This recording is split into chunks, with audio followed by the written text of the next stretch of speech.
service of the poor, his love of neighbour, especially the displaced, the asylum seeker, his deep compassion for the well-being of the earth, and his desire to lead us and build the church in new ways.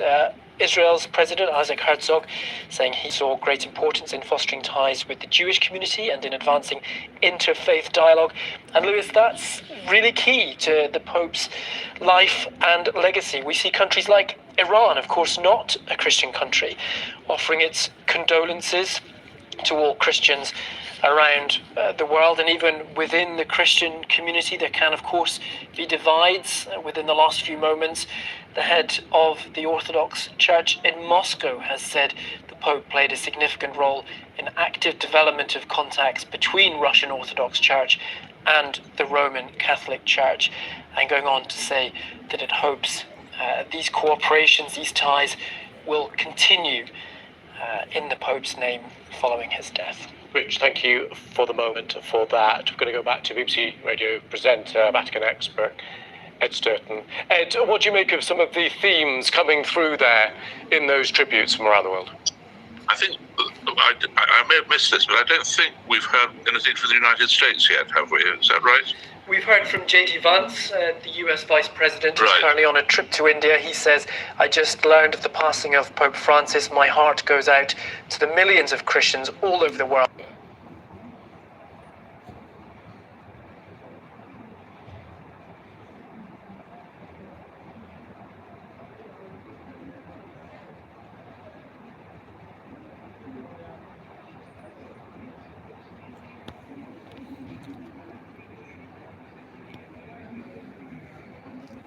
Christians all over the world who loved him. Nothing official from the White House yet, where it is still, of course, early in the morning. It's worth just saying, in the context of all this, of course, that his view of the immigration policy in the current White House was extremely tough. And he'd crossed swords with he saw, as we know, J.D. Vance only yesterday, but he'd crossed swords with him about his view of the Catholic understanding of immigration, quite sort of publicly earlier. So it'll be interesting to see what President Trump says when he does comment.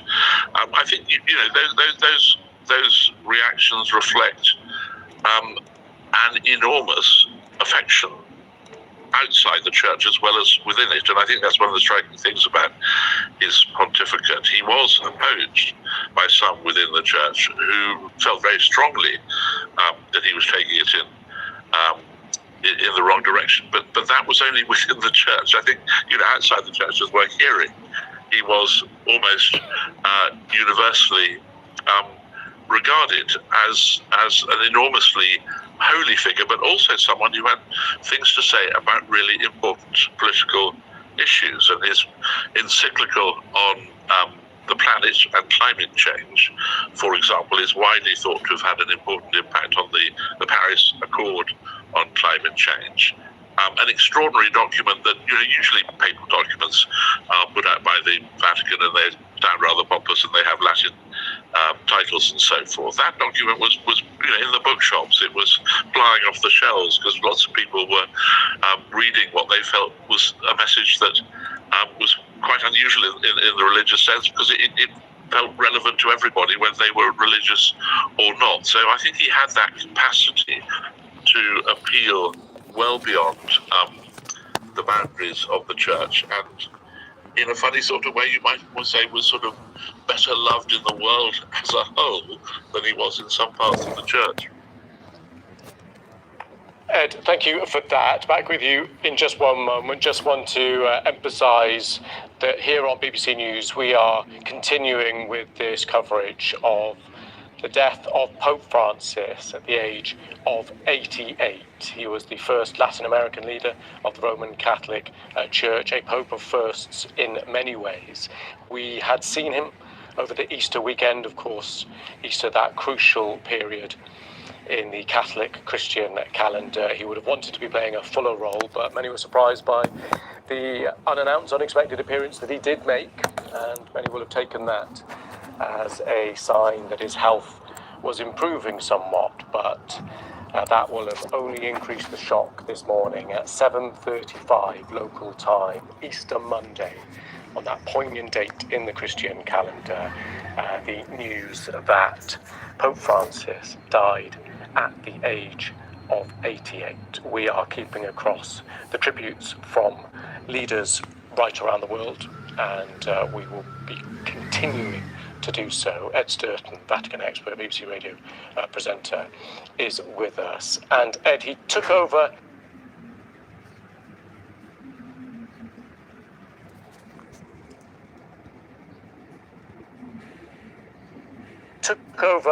in 2013.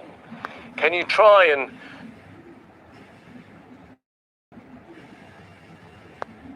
talk us through the difference in the state of play then, the challenges faced in 2013 and the difference now? I think in 2013 there was a feeling that the church had lost its way. There was a sense of Pope Benedict's resignation, which the mere fact of it was a shock and quite extraordinary, but it reflected a loss of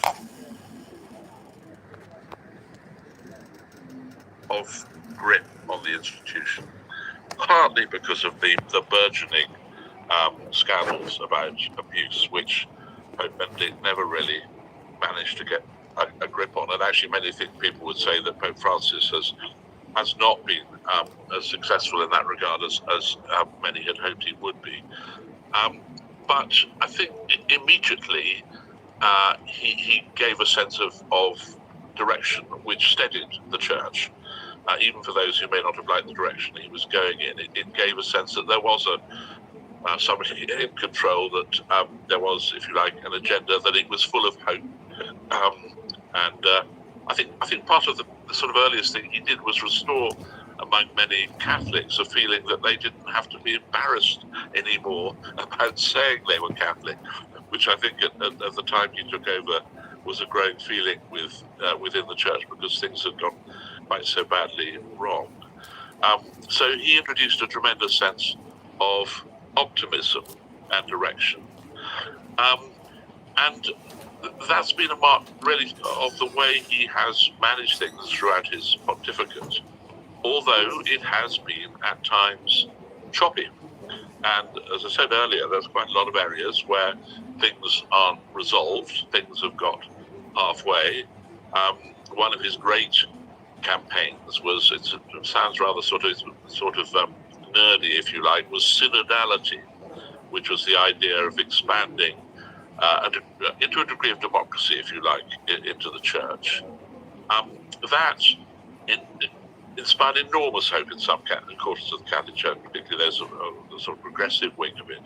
But it rather ran out of steam. It didn't produce a lot of the big changes that people had thought it might. Catholics were, as part of that process, asked their views on all sorts of things, from gay relationships to women priests, all the really sort of difficult and thorny issues. And those weren't really settled. But the process of a more democratic way of consulting people is sort of there and waiting to be used.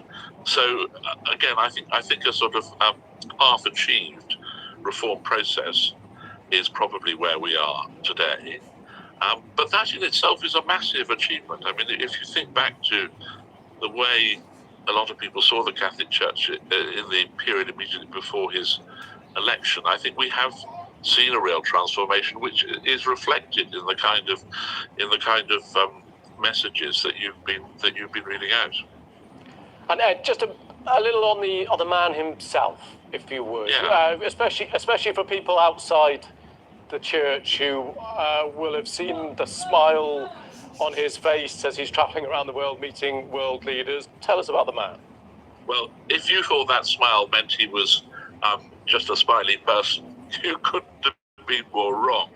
Very clever. He became a Jesuit, which has a reputation for being, if you like, the intellectual shock troops of the Catholic Church. Became a Jesuit in his 20s and very quickly became the leader of the Jesuits in Argentina, and had to negotiate his way through the Dirty War and the junta and all that very, very difficult period in Argentina, again, which some people criticized the way he did it, others admired it, but incredibly tough early on to have gone through all that. And I think that left him with, I think almost you could call it political skills. I mean, he knew how power works.